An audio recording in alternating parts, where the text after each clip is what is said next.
Hey everyone, Wanderbot here, and welcome back to Braveland. So, bit of an intermission, sorry about that. Had to go on a train, come home, and it's kind of hard to record when you're on a train because there are a lot of people around and they're going to give you very funny looks if you start ranting and raving about sacrificing peasants to the vicious war machine of Fantasyland. Anyway, let's talk to the wizard.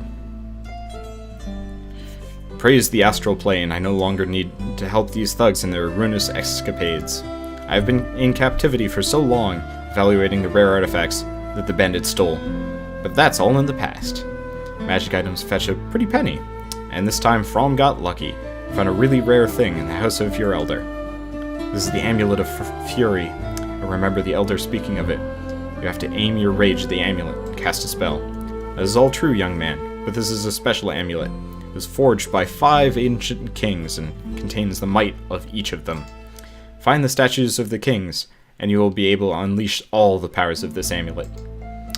Seems that right now I can only use Fire Arrow. I wonder what other abilities will be unlocked. That is for you to find out. That is, of course, if Arakine's mages don't incinerate you before you get the chance. Goodbye, my friend. Well, now we have the Amulet of Fury with the Power Fire Arrow, which I believe would upgrade our... I think I broke something. Yep, I broke something. Okay, do not click on the hero portrait just as things move around. Now the question is, do I actually get to like micromanage the fire arrow? Actually, I have no idea how to apply the fire arrow in anything, but that's okay. So we've got some, I assume, fire mages over here and more stuff. It looks like some nice glowy runes. Let's go back here and beat up some blacksmiths as fast as we can, because whatever is up here is probably worth going for. So, since the bandits raid, I've been able to sell equipment at triple the price, although my neighbor is constantly driving the prices down. And where do you think you're going? You also wanted to buy cheaper goods from that homespun craftsman? I don't think so, buddy. This is like free market capitalism in the worst way possible. It's like business owners attacking the opposition's customers because they don't feel like having any kind of competition whatsoever. Not exactly what I would call the most, let's see. So, yeah, not exactly the best business plan if you ask me, considering we're going to go shank him.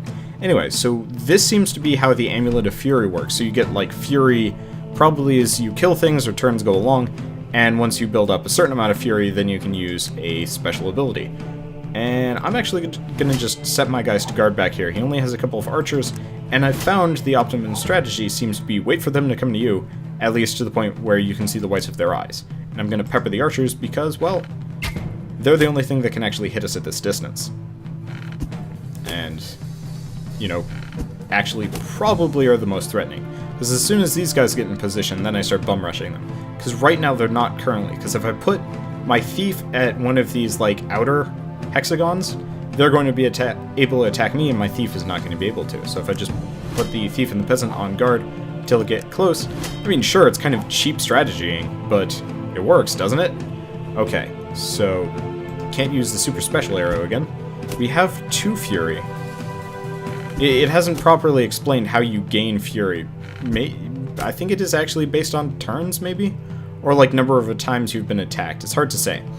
Anyway, I really wish I could check the movement range of all of my units, because I don't want to send my thieves in because they're kind of low on... They're not the toughest customers. So I'm going to back them up a bit, put them on defense. And with any luck, it will be... Okay. I was going to say, with any luck, it will be my archer's turn to move before these guys get in here. But looks like not the case. Okay, gonna back the archers up and see if I can take this archer out, because I take him out, takes out a lot of the damage potential just kind of sitting around waiting for us.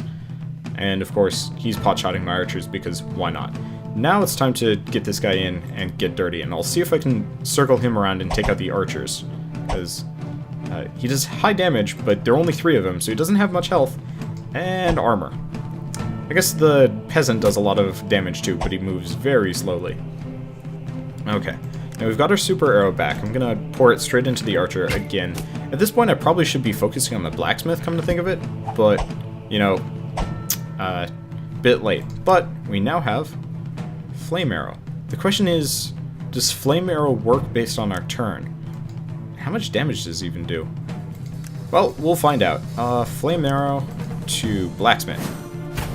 So does that does not waste my thief's turn. Good to know. Okay. So that's going to be kind of a nice boon, and it doesn't look like it has any internal cooldown. Or maybe it does, actually. It does have the little timer thing there. Anyway, let's pitchfork the blacksmith. That is one hardy blacksmith. I hope we get a blacksmith soon, or... I don't know. I guess the hammer is pretty good. He does a fair amount of damage. So, at this point, going for the archers is pointless. My thief is there. He only required 1 damage to take out. That's embarrassing. But at this point, we're golden. Take out the archers, and just let our peasants wail on the blacksmith and peasant stack. I could go for the 4 stack. I'm just going to take out the blacksmith. Might as well take out the damage potential.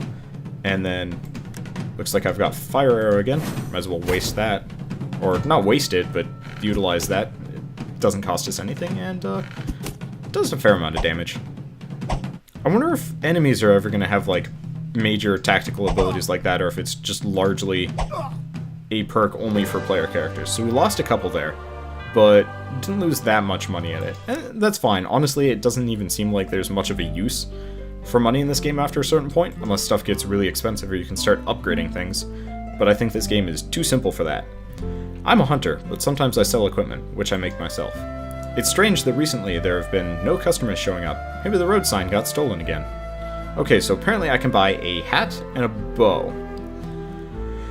Let's see what they do. Plus 20% damage for archers and plus 1 defense.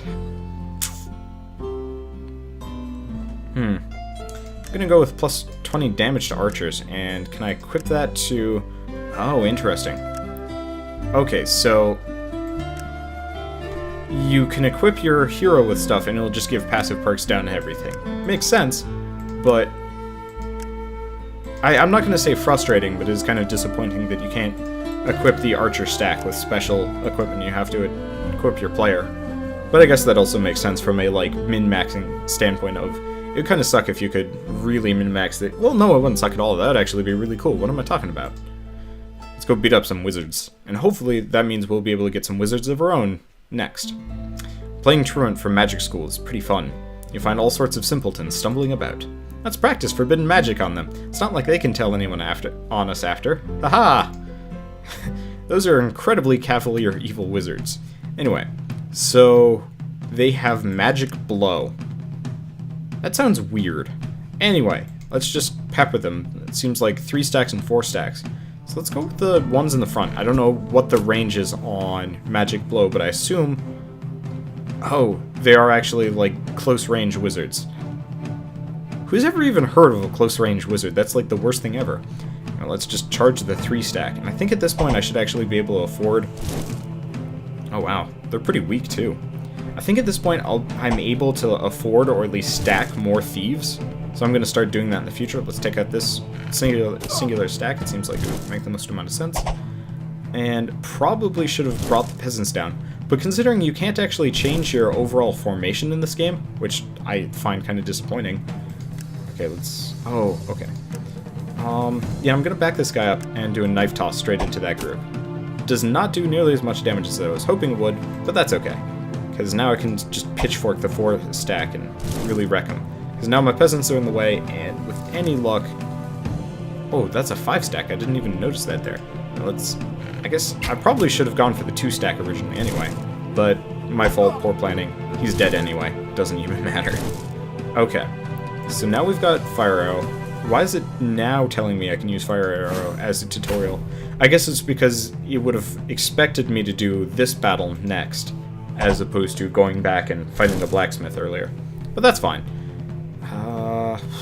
It would be a waste of this guy's damage to go after the singular stack of a wizard. It's not like they even do that much damage. I'll put the arch to that, because actually, it's hard to say. No, he definitely does more damage, I think. Whatever, I'm winning. It's not like overwhelming amounts of, like, tactical planning is required to beat this game. It's mostly just, like, chuck your guys at it and hope you don't lose too much money. Okay, so, again, lost a couple of people. Ain't so bad. Made plenty of money. And this kind of gets us closer to the next section of the map. And, oh god, I actually really like the overworld map they've got going on here. It's Kind of reminds me of like the Super Mario World one where you could switch off between like Mario and Luigi. It's got like a very nice fantasy tinge to it. So it's like these ancient runes over here are really cool looking, and this sparkly thing over here is kind of cool looking. And even the characters are kind of adorable, even if they've got like the most simplistic walk cycle you could possibly do. I like their derpy faces too. Oh no, you followed our tracks. Don't worry, we mean you no harm. We are looking for Arakeen. Oh, he is a fearsome wizard. He seized the ancient temples by force and has been ruling these lands ever since. We'd only just started our studies at the School of Healing when it was captured by the Archmage's guards. Luckily, we managed to escape, and since then we've been hiding scared in the wastelands. Join our forces. We won't let any harm befall you. False! You'll take loads of damage, and I will just throw money at you until you recover. Because that's the way this world works. So this is a training camp if I want to get more healers, and that's a weird stabby guy, so let's head for more healers, because that's always good. I probably should have added the healers to my pack, actually, come to think of it, or my active force. I don't know if it's going to do it automatically, but I'm probably going to be able to win this battle regardless, so who really cares? Aha! And here are escaped novices. Come on, boys, bows at the ready. Now let's see if they got auto-added to the stack. Yes, they did. Good to know. So it looks like there's a nice cutoff point here. And he's got archers, so me waiting around would be kind of pointless. So I'm going to have my thief head straight down. I'm going to have my peasant head straight for the middle. And I'll have the archer kind of march slowly forward. And let's go for the mage stack. Mage stack probably does more damage than the archers. Hard to say, but makes sense, probably. And we'll see what the healers do in a second. So healers have a 2-charge ability. It won't actually tell me what it does, but that's okay. And they move very slowly.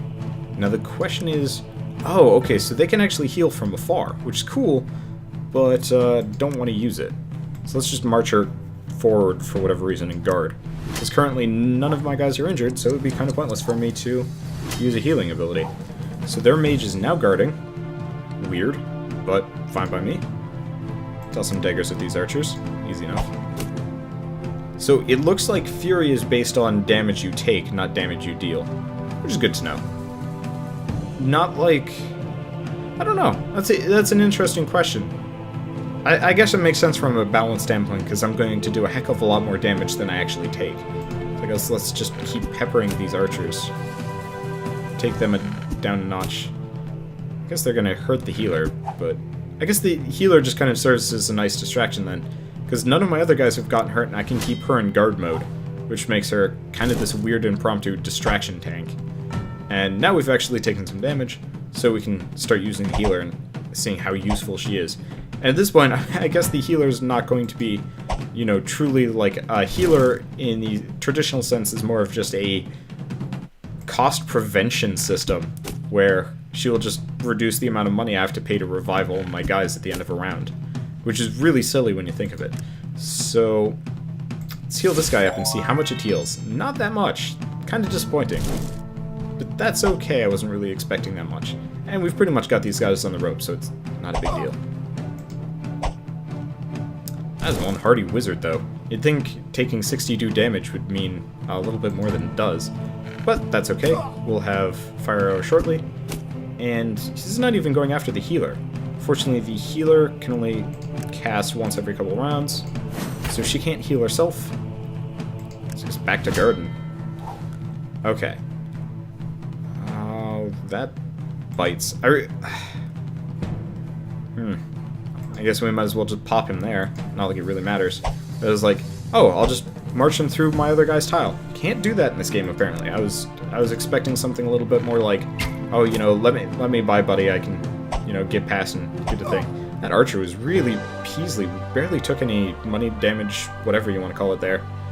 Worked out well for us. Only lost 2 peasant stacks. And leveled up, too. Yes. Okay, leadership. What do we want? Increased resistance to magic attacks or extra attack? Well, I think we all know what we should be going for. Attack. Okay. Let's buy ourselves some more healers. This is a school of healing. We need a secluded lifestyle and try not to bother anyone. Some of our novices have already completed their training and can join you if you want to pay for their cost of their studies. Okay, well, apparently we can get up to a stack of 8 healers.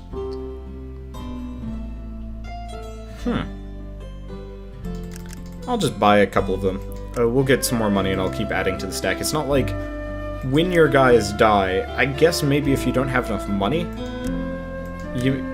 if you don't have enough money, you might actually, like, permanently lose a guy, but it's not like it's very hard to come back and get more.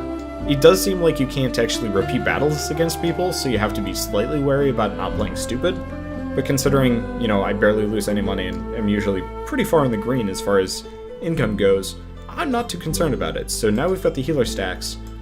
I really wish I could change the formation, but it does not look like that's the case. Looks like we can get 3 more peasants, 2 more archers, 3 more thieves, or I'm trying to remember what their actual name is. Oh, here we go. Pathfinders. Oh, and they actually have like specific resistances. So these guys are more resistant to magic. These guys are more resistant to physical damage. Do not know what the horn does. Oh, higher the initiative, the earlier the squad has its turn. Good to know. So, doing pretty well as far as things go. It'd be interesting to actually see how healers do in terms of like hitting people, but considering it's 5 to 7 as opposed to, you know, 10 to 12, they're going to be pretty peasly. Keep them in the back line, if at all. It seems like, not entirely sure if they're even worth it as far as like, if I get better units later on. Hard to say. So, making good progress, getting kind of a semblance of a plot. Apparently there's like an evil wizard or something. I thought it was just like a bandit king too, but I don't even know. I guess I already killed the bandit king.